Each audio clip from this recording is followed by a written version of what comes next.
lunáticos y paralíticos y los sanó. Y le siguió mucha gente de Galilea, de Decápolis, de Jerusalén, de Judea y del otro lado del Jordán. Capítulo 5. Viendo la multitud, subió al monte y sentándose, vinieron a él sus discípulos y abriendo su boca les enseñaba, diciendo: oremos, hermanos.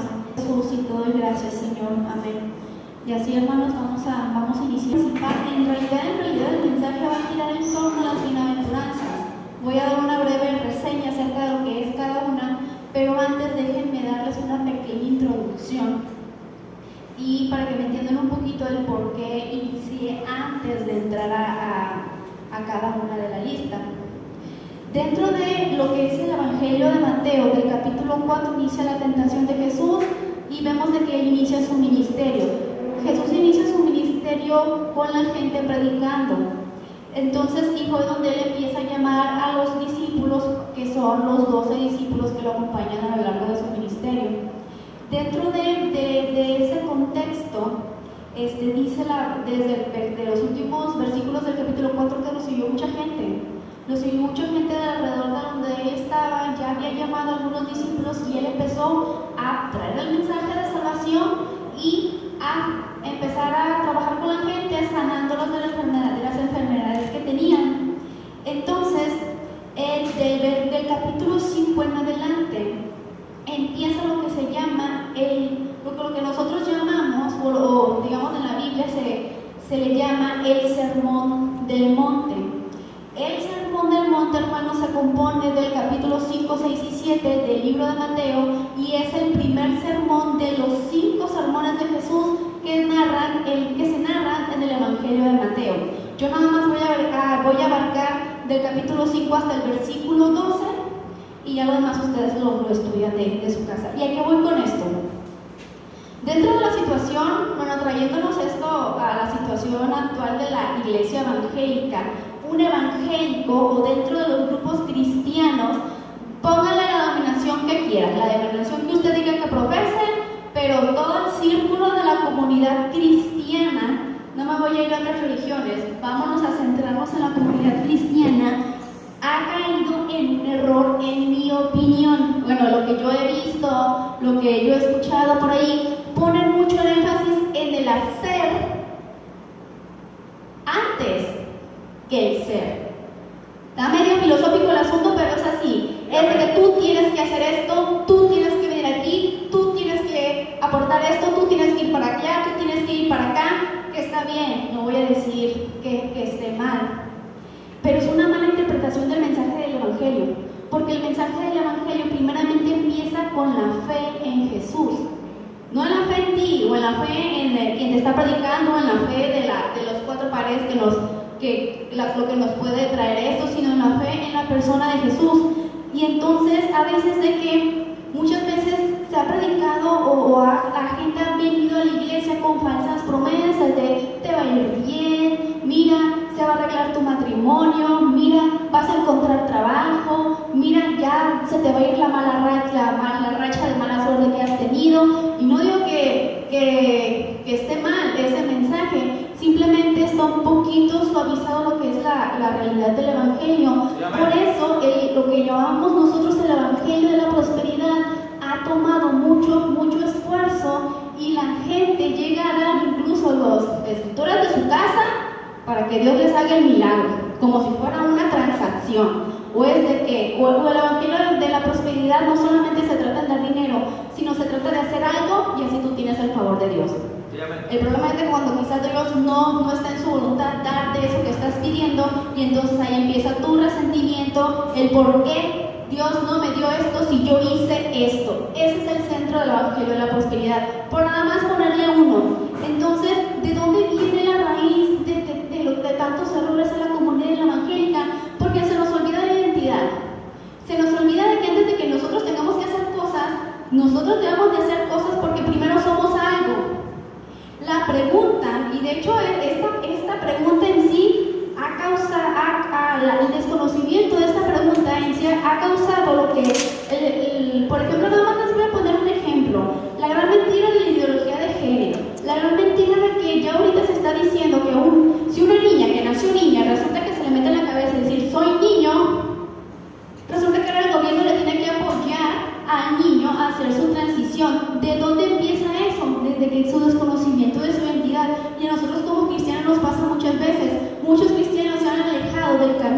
Dios porque desconocen primeramente quiénes son y quién es Dios. Se echan la culpa, se decepcionan del cristianismo, pero por esa ignorancia de que desconocen quiénes son, pierden su identidad y terminan haciendo mínimamente, ya con el hecho de rechazar el evangelio, de rechazar a Jesús, ya es demasiado. Algunos caen demasiado bajo que incluso se pierdan a sí mismos por querer encontrarse, pero en los deleites y los placeres del mundo. Entonces, pregunta para mí, ¿cómo pretendemos ser si ni siquiera sabemos quiénes somos? Y Jesús trató mucho con esto. Jesús trató mucho con esto porque en aquel tiempo, en los tiempos de Jesús, había un grupo. Sabemos bien de que Jesús se peleaba mucho con los fariseos porque había mucha oposición. Jesús en su cara les llamó hipócritas. ¿Por qué? Porque ellos hacían a la vista demasiado. Es que yo estoy llorando, se ponían en medio de la calle a gritar, a hincarse, o sea, mírenme, estoy llorando, o mírenme, estoy ofrendando. Hacían muchas cosas y Jesús los llamó en su cara que eran sepulcros blanqueados. ¿Por qué? Porque hacían mucho, pero por dentro no eran nada. Así, no eran nada. Y eso es solamente un ejemplo en la época de Jesús. Hoy en esta época nosotros le ponemos el término y los llamamos legalistas a esa gente que te pone reglas que son que tu desempeño, tu cristiandad, tu santidad se enfoca más en cierto comportamiento, cierto patrón de conducta en lugar de lo que hay por dentro, que es a lo que yo quiero darles a entender. Más que nada darle una explicación de lo que es el estudio de las bienaventuranzas. Quiero dejar asentado el porqué de esto y el para qué de esto en un inicio para que ustedes sigan con su estudio. Entonces, primeramente, pregunta, ¿de qué manera un cristiano tiene que vivir su vida? Porque sabemos bien de que todo el que llega a Jesús llega con una carga, llega con un problema, llega con algo en su vida que tiene que dejar, que nosotros lo conocemos muy bien, un solo nombre lo voy a llamar, llega con pecado que no puede seguir cargando. Entonces el detalle es de que nosotros en esta vida, incluso los círculos cristianos, se han adaptado demasiado a la cultura de este mundo. Tanto se han adaptado a la cultura de este mundo que ahora vemos en denominaciones que son muy conservadoras aceptar, por ejemplo, sacerdotes que casan a matrimonios que son del mismo sexo, incluso ellos mismos son abiertamente miembros de la comunidad LGBT, más o lo que sea. Ha llegado a ese grado. Se ha pegado tanto a la cultura, se ha pegado tanto a lo que muestra que este mundo es atractivo, y desgraciadamente el cristianismo o el gremio cristiano ha caído mucho en eso. Por eso hay megas iglesias donde hay muchas luces, hay una gran orquesta, hay, por ejemplo, ya las iglesias, las grandes, las que son de miles y miles, tienen su biblioteca, su cafetería, su restaurante donde tú puedes llegar, su estacionamiento, y hay demasiado lujo, hay demasiada comunidad, y usualmente los líderes de esa iglesia no son más que nada que motivadores que traen cierto mensaje, pero más que nada parece como si fuera una charla de curso de superación personal. Eso es lo que se mueve. Tan arraigados están en la cultura de poder quedar bien con la gente que llegan a ese extremo. Pero el punto está de que Jesús no vino a pegarse a la cultura. Jesús vino a estar en contra de la cultura, y parte de nuestro trabajo como cristianos es ir en contra de lo que el mundo dice que es el camino. Entonces, pregunto otra vez, ¿quiénes somos nosotros? Y yo nada más les voy a poner dos respuestas a esta pregunta que va junto con el tema que yo voy a desarrollar. Primeramente, ¿nosotros somos cristianos? Sí. Por lo tanto, ¿somos qué? Seguidores de Jesús. En el mismo capítulo 4 les voy a leer el capítulo 4, versículo 17. Me voy a ir un poquito más atrás. Aquí inicia acerca de cómo Jesús empezó su ministerio. Dice: desde entonces comenzó Jesús a predicar y a decir: arrepentíos, porque el reino de los cielos se ha acercado. ¿Qué quiere decir? Que todo creyente de Jesús, todo discípulo de Jesús escuchó este mensaje y lo creyó. Si Jesús dice arrepentíos, esta persona se arrepintió, porque ahora va a seguir al reino de Jesús, que es el que Jesús vino a predicar. Por lo tanto, si el reino de los cielos se ha acercado y yo he aceptado ese mensaje, entonces yo soy ciudadano del reino de Dios. Y esto está bien explícitamente dicho. Si me pueden acompañar o alguien me puede apoyar a leer Filipenses 3:20, por favor.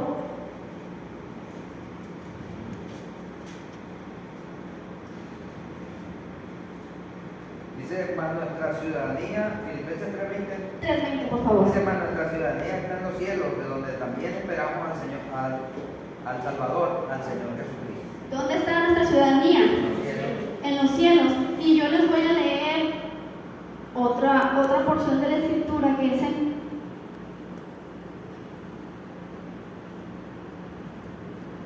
Colosenses 1, en el capítulo 1 de Colosenses, el versículo 12 y 13 dice: con gozo dando gracias al Padre que nos hizo aptos para participar de la herencia de los santos en la luz, el cual nos ha librado de la potestad de las tinieblas y trasladado al reino de su amado Hijo, en quien tenemos redención por su sangre, el perdón de pecados.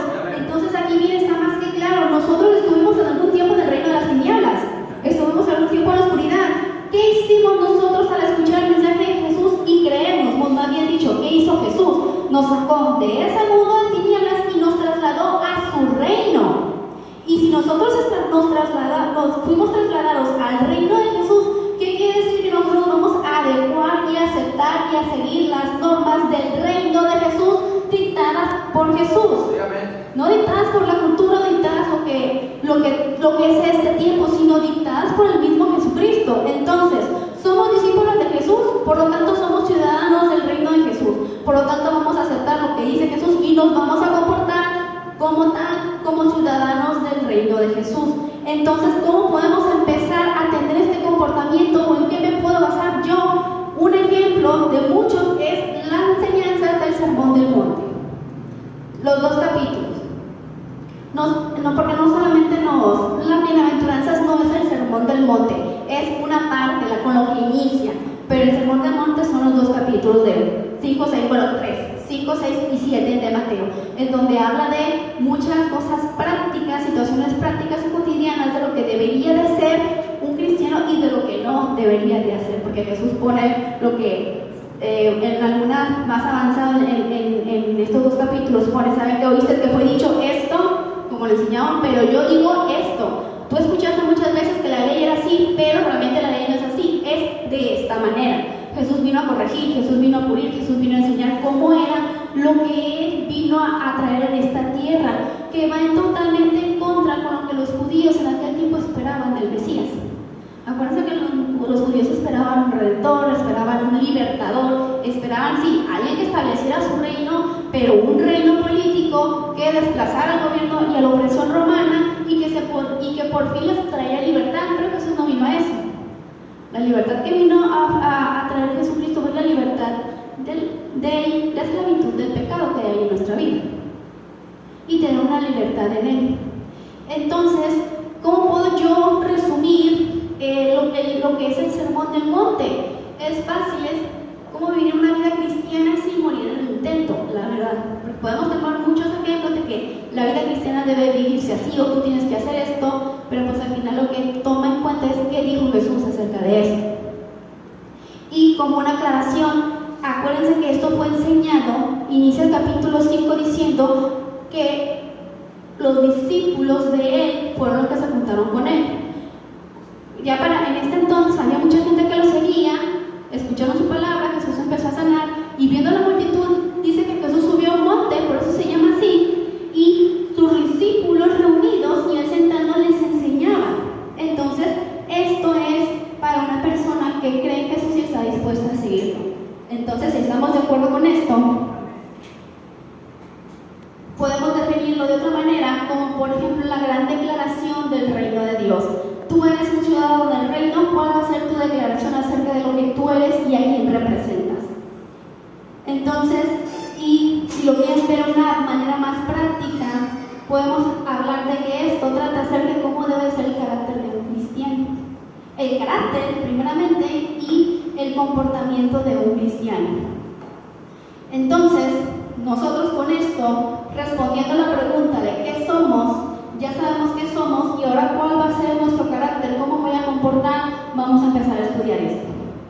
Entonces, ya para entrar al tema de las bienaventuranzas, sabemos nosotros, yo creo que ya todos se nos ha dicho aquí una y mil veces qué significa la palabra bienaventurado, ¿verdad?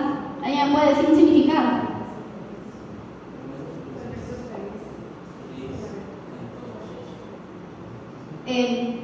Como si le quitamos la palabra bienaventurado, le podemos poner, oh, cuán feliz, cuán dichoso, bendecido, bendito, feliz, pero en el plano más alto, en el nivel más alto de alegría, de gozo que uno puede tener. No, eso es lo que significa la palabra bienaventurado. Las bienaventuranzas, les voy a poner que son 8, algunos dicen que son 9, algunos dicen que son 10, pues yo las últimas los últimos 3 versículos los voy a juntar como uno, pues los voy a dejar en 8. Ya ustedes estudiando ya saquen sus conclusiones, pero viene tú eres muy feliz, o oh, cuán feliz eres tú que haces esto, por lo tanto, esto va a ser para ti. Es una declaración de una parte del carácter y Dios te da una promesa por tu ser así. Esta promesa puede ser que pueda ser en esta tierra, a lo mejor o en la vida o en la siguiente lado de la eternidad, cuando ya Jesús venga por nosotros. Y entonces esto véanlo no como un conjunto de piezas revueltas, véanlo como una escalera, como usted va avanzando peldaño tras peldaño, porque cada bienaventuranza tiene que ver con la anterior.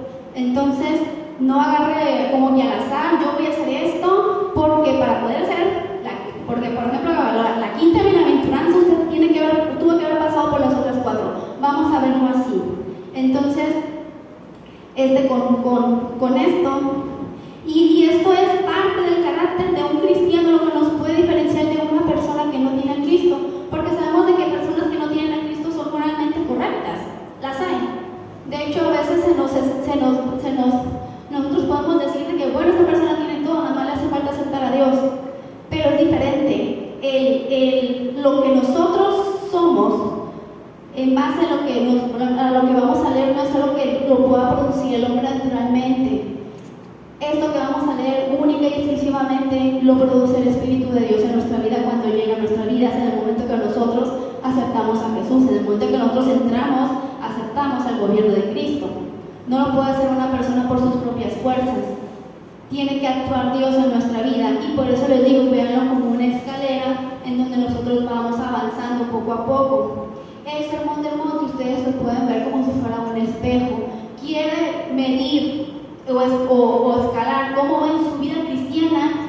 Compárenlo con lo que dice el Sermón del Monte y ya usted se lo platica a Dios, no me lo platica a mí, porque si nos podemos medir todos, o sea, yo estoy en el mismo barco de ustedes. La única diferencia entre ustedes y yo es que yo estoy aquí y ustedes están acá, en este momento precisamente. Entonces, vamos a empezar con esto. La primera bienaventuranza en el versículo 3 del capítulo 5 dice: bienaventurados los pobres en espíritu, porque de ellos es el reino de Dios. No podemos avanzar en las demás bienaventuranzas si no la tenemos en esta primera y la analizamos. Un pobre en espíritu es el fundamento del resto de las bienaventuranzas. ¿Qué podemos decir de esto? Estamos hablando de una persona que está mendigando, de una persona que carece totalmente, que no tiene nada, hablando espiritualmente. Una persona está en deuda, está en bancarrota espiritual. Y esa persona se reconoce que está en bancarrota espiritual, que no tiene nada, absolutamente nada, y reconoce su pobreza. Reconoce el pecado en su vida, reconoce que la vida que ha vivido ha sido una vida a lo mejor de lo que quiso hacer de su vida lo que él quiso, y cometió errores, hizo mal a las personas, se hizo mal a sí mismo y queda en deuda con Dios. Es una deuda que nosotros sabemos bien que no podemos pagar. Y entonces, ¿qué es lo que más nos queda? Les voy a poner un ejemplo de una persona que así fue. En Lucas 18:13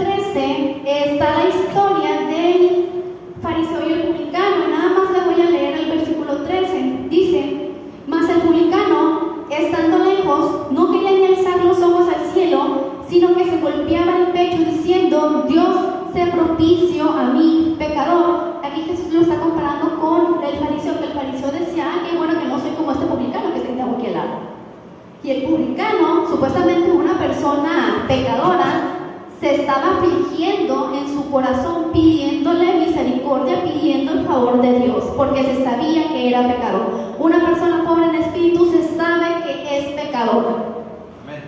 Esto puede sonar simple, porque nosotros sabemos que todos somos pecadores una vez que hemos entrado a lo que es el círculo evangélico, pero no todas las personas lo tienen consciente.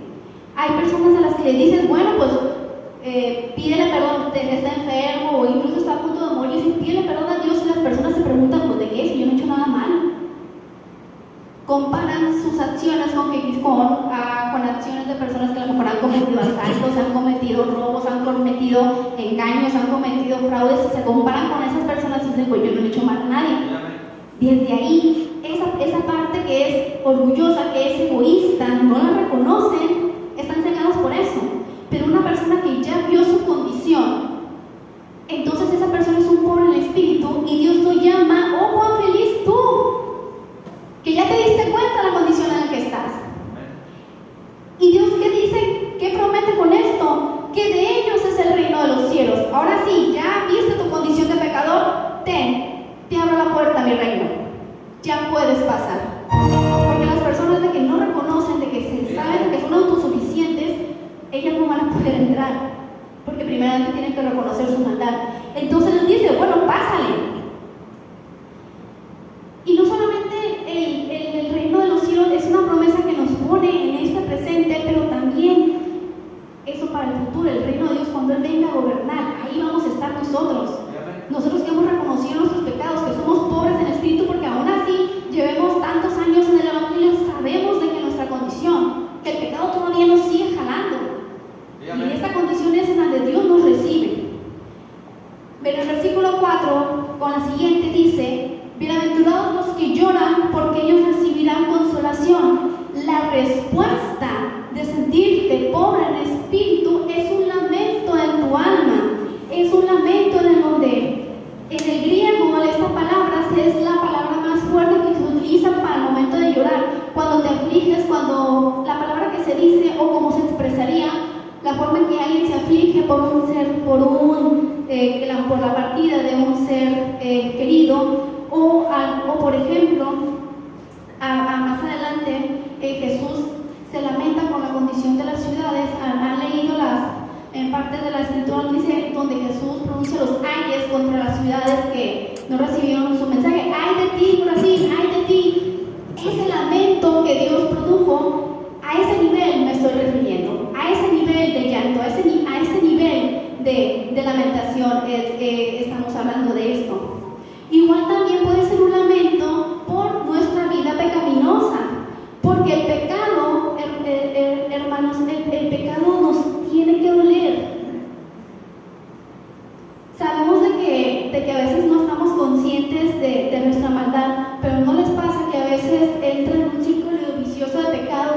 Peco, le pido perdón a Dios, todo bien, pasan cosas, soy tentado, caigo en una tentación, le vuelvo a pedir a Dios, le vuelvo a pedir perdón a Dios, todo bien, pasan cosas, vuelvo a ser tentado, vuelvo a caer, le vuelvo a pedirle a Dios, aparentemente todo bien, y así está un círculo. ¿No les ha pasado que llegan a un punto en el que dices, Dios, ya no puedo, Dios, esto, o a veces dices, Dios, yo ya no voy a salir de aquí? Te duele esa condición. O a veces quizás no es un círculo vicioso, a lo mejor caíste en algo que tú jamás pensaste que ibas a caer. Entonces, ¿qué haces? Te dueles, y obviamente se vale llorar cuando te sabes de que cometiste un pecado, que fuiste y cometiste una falta ante Dios, más cuando ya estás dentro del camino cristiano, que pudiste haberlo evitado, pero pasaron cosas, se te presentó la tentación y caímos en pecado. Desgraciadamente, todos vamos a pasar por ahí en algún tiempo. Entonces, ¿cuál es la actitud? ¿Cuál es nuestra respuesta? Si ya sabes que eres pobre en espíritu y te duele el pecar, entonces tú vas a llorar y le vas a llorar pidiendo el perdón a Dios. ¿Y qué es lo que promete Dios acerca de estas personas que van a recibir consolación? Y esto es lo hermoso, porque a veces aquí es donde mucha gente se retira del cristianismo en este paso, que se siente que, bueno, volvió a pecar y volvió a pecar y volvió a pecar, sienten que ya no tienen remedio, o dicen, bueno, le voy a pedir perdón a Dios, pero pero yo sé que voy a volver a caer, se siente con ese pesimismo. Y entonces, ¿qué prefieren hacer ellos? Alejarse del camino cristiano porque no se sienten dignos. Pero, si les voy a leer 2 Corintios 7:10, nos dice: porque la tristeza que es según Dios produce arrepentimiento para salvación, de que no hay que arrepentirse, pero la tristeza del mundo produce muerte. Aquí vamos a tener en cuenta que una cosa es el arrepentimiento, la tristeza con arrepentimiento o el simple remordimiento. Este llanto del que habla aquí, Dios te dice: eres bienaventurado, oh qué feliz tú que lloras, porque vas a recibir consolación. Dios no te va a dejar tirado llorando y lamentándote y tirado en el piso por tus pecados. Dios te lo va a levantar y no solamente no te va a dar tus palmaditas y ahora para adelante, te va a dar un abrazo y te va a decir: sigue adelante, te va a limpiar tus lágrimas y vas a seguir y va a seguir contigo en el camino. Entonces, siguiendo con esto, la tercera bienaventuranza en el versículo 5 dice: bienaventurados los mansos, porque ellos recibirán la tierra por heredad. Una persona mansa, dentro de lo que es el mundo, o la gente lo identifica como una persona dejada, una persona sumisa, una persona que te puedes burlar de ella, que la puedes engañar. Realmente un manso no es una persona así. Dentro del vocabulario griego significa tener la fuerza bajo control y tener humildad dentro de ese proceso. ¿Han visto un caballo? Los caballos tienen mucha fuerza, pero los caballos llegas al punto en el que los llegas a domar y la persona que es el jinete va arriba del caballo, y el caballo, a pesar de que es fuerte, se controla. Una persona que es mansa es como un intermedio entre los dos extremos, entre la ira y la indiferencia. Una persona mansa está en el medio. ¿Qué quiere decir? No se va a guardar las cosas hasta explotar, porque eso hacemos mucho. Realmente que no es que hacemos mansos, es de que soportamos hasta que ya no podemos y al final explotamos. Eso no. Simplemente sabe guardar el control ante las circunstancias de la vida, con humildad, con paciencia y sabiendo de que las demás personas, a pesar de que yo tenga el poder de poder hacerle mal a esa persona, no lo voy a hacer. Yo tengo eso bajo control. Y les voy a poner un ejemplo del mismo Jesucristo. ¿Se acuerdan cuando fue arrestado en la noche en la que Judas lo traiciona? ¿Cuál fue la reacción de Pedro ante ese arresto? Saca su espada y le corta la oreja a uno de los soldados. Entonces, ¿qué hace Jesús? No le aplaude, Jesús lo reprende y le dice: oye, ¿no sabes tú que yo si quiero en ese momento le puedo pedir a mi Padre 12 legiones, creo que eran 12 legiones de ángeles para que vengan y me auxilien? Sí sabemos, se tiene registro de cuántas personas ha matado un ángel en la Biblia, como 100,000. Multiplíquenlo por una legión, multiplíquenlo por el número de legiones que Jesús dijo. Le dan cuello a toda la humanidad, yo creo, en un ratito. Jesús pudo con su gran poder incluso, pues no hacer de que lo arresten, o burlarse, o irse por otro lado, pero no, Jesús ya sabía que ya era su hora. Jesús, con todo el poder, con toda la autoridad, permaneció firme hasta morir en la cruz. Ese es el nivel de mansedumbre. Y Jesús mismo también dice que aprendamos de Él, que Él es manso y es humilde de corazón. Entonces, ese es el poder bajo control. No vamos a abusar de la gente, no vamos a buscar hacerle mal a la gente. Vamos a escuchar, quizá vamos a callar, quizá no vamos a callar, pero tener ese control, igual el control de tus deseos, tenerlos bajo control, ponerlos en orden. ¿Qué es lo que Dios te dice que vas a obtener? Dice Dios que vas a recibir la tierra por heredad. ¿Alguien me puede apoyar a leer Salmo 37:11, por favor? Salmo 37:11, si me lo puedes leer. Amén. Pero los mansos heredarán la tierra y se recrearán con abundancia de paz. Esto ya viene desde el Antiguo Testamento. Jesús lo está reiterando en el Nuevo. Imagínense, bueno, ya te consideraste pobre de espíritu, ya lloraste. Ahora, eso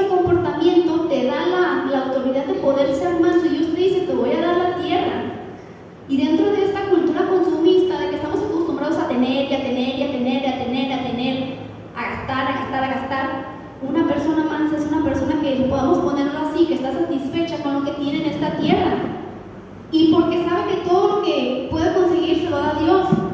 Y sabe que al final Dios mismo le va a heredar. Y esto es algo muy impactante que nos puede aplicar a nosotros en nuestra vida, porque va a poner, tiene un contraste en la vida que llevamos ahorita, en la vida que Dios promete, o la vida que como ciudadanos del reino podemos tener. El quinto creo que, bueno, versículo 6 dice la siguiente: bienaventurados los que tienen hambre y sed de justicia, porque ellos serán saciados.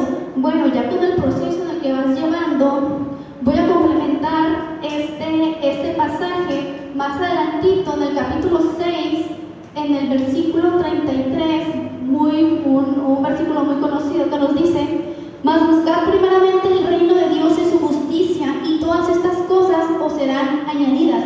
Obviamente una persona que ya conoce su pecado, que ya lloró por su pecado y fue consolado, que sabe de lo que es, que conoce la mansedumbre, y entonces que ya sabe lo que representa Dios en su vida. Jesús más adelante te dice que busques primeramente el reino de Dios. Ya entraste al reino de Dios, ya te dio una entrada, busca eso, dale prioridad a eso.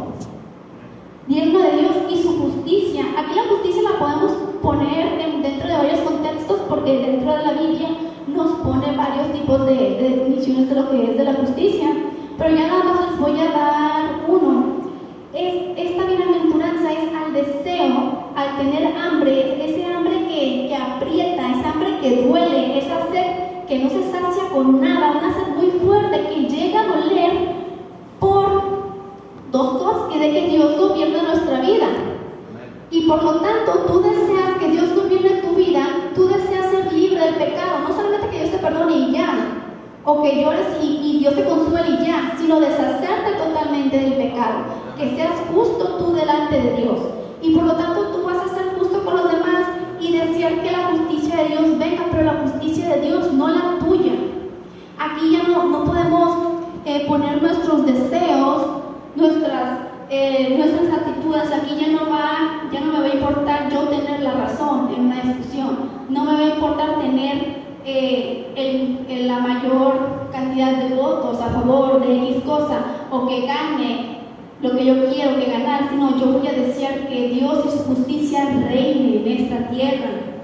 Y ese es un deseo que es como una pasión profunda en la persona, de que como es hambre, como es sed, realmente aquí dentro del lado de la eternidad no se va a satisfacer de todo hasta que ya estemos reinando con Jesús. Hasta ese momento la justicia ya va a ser perfecta. Ahorita quizá ya no, pero con todos los pasos que venimos avanzando, Dios dice: si tú tienes hambre y sed de que Dios establezca su reino, de que ores, que realmente tengas el corazón, que cuando ores a Dios le digas: venga tu reino, en la oración, que realmente lo desees. Dios, ¿qué te va a prometer? Que vas a ser saciado. Tú quieres esto, lo vas a tener. Ahorita a lo mejor no tenemos mucho entendimiento acerca de lo que es tener hambre, porque tenemos las comunidades, realmente estamos de este lado del occidente, en donde lo tenemos todo, pero en la época de Jesús ellos sí sabían lo que era tener hambre, ellos sí sabían lo que era tener sed, y Jesús prometió y prometió darles lo que ellos querían. Y les voy a poner otro ejemplo para que me entiendan un poquito esta definición. ¿Se acuerdan del hijo pródigo? El hijo pródigo, cuando se va de su casa, que le dan la heredad y se la gasta, ¿qué es lo que hace? Una vez que ya se gastó todo su dinero, ¿a dónde va? Se va a trabajar. Se va a trabajar con los cerdos. Y con los cerdos, viendo lo que estaban comiendo los cerdos, realmente le dio hambre. ¿Y a dónde fue? Ahí fue donde recapacitó y fue a la casa de su padre. ¿Y qué fue lo que hizo su padre? ¿No le hizo una fiesta? ¿No lo alimentó? El deseo de nosotros, de esa hambre de ir a Dios, de que Él realmente gobierna nuestra vida, ese deseo, Dios dice, va a ser saciado. Dice: eres bendecido, eres bienaventurado por esto.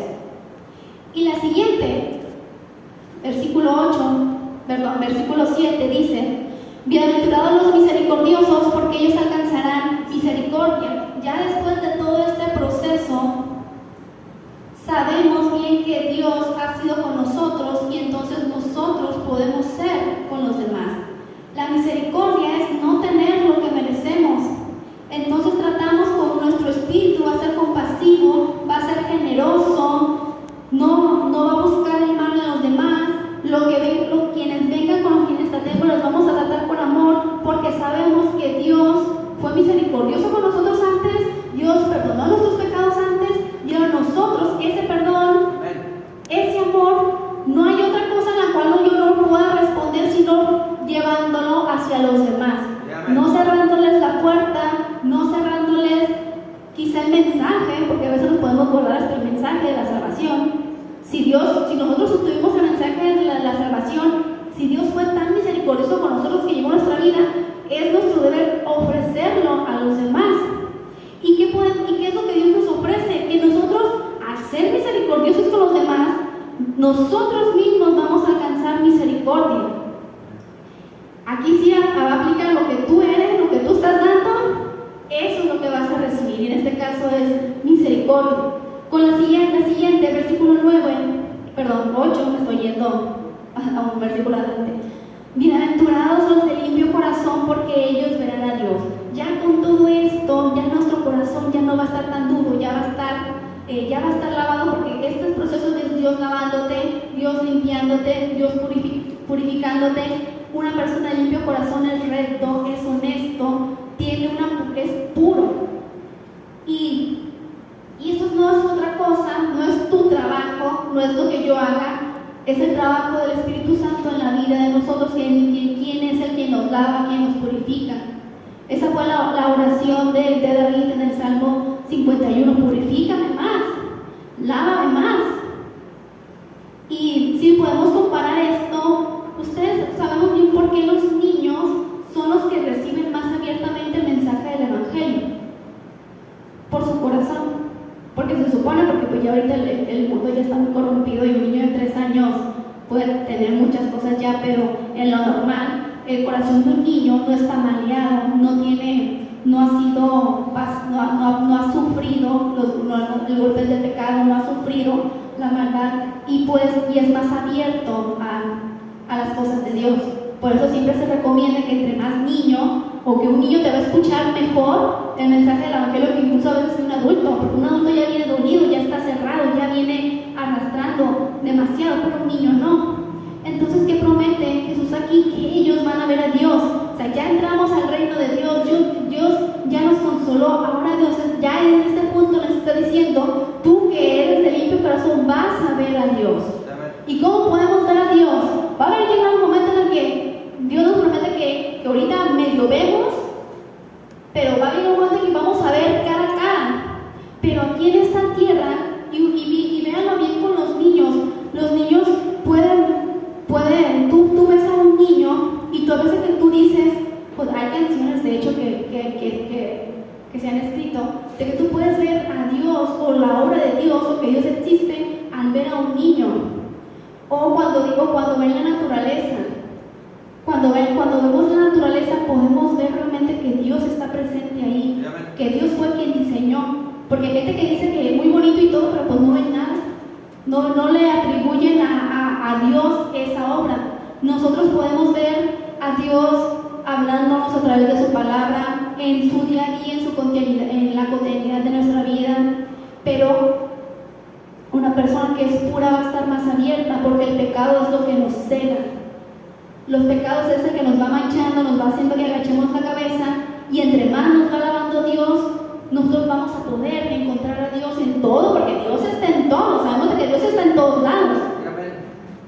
Y está en nuestro corazón. Y con esa pureza de corazón nosotros vamos a poder no solamente notar a Dios, la presencia de Dios en nuestra vida, sino va a llegar un momento en que lo vamos a ver a Él cara a cara. Y esa es una promesa, tanto aquí como del otro lado de la eternidad. El siguiente versículo, el 9, dice: bienaventurados los pacificadores, porque ellos serán llamados hijos de Dios.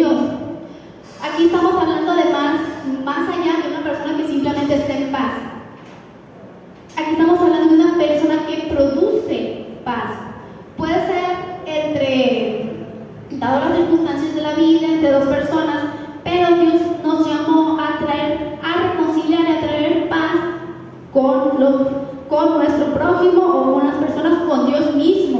Esa es nuestra primera misión de paz. Quizá no va a ser resolver un conflicto que se estén peleando y ahora sí me voy a meter y voy a producir de que se calme el conflicto. No, quizá nuestra principal misión es traer la reconciliación entre el hombre y Dios. ¿Y de qué manera?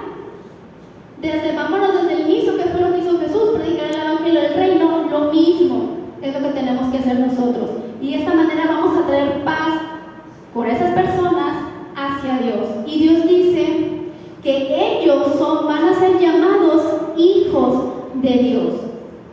Ya ahorita ya entramos al reino de Dios, ya vamos a ver a Dios, y no, aparte de ver a Dios, vamos a ser llamados hijos de Dios. Tú estás reconciliado con Dios primeramente, porque primeramente es la reconciliación de nosotros, y nosotros que traemos a personas a reconciliarse con Dios.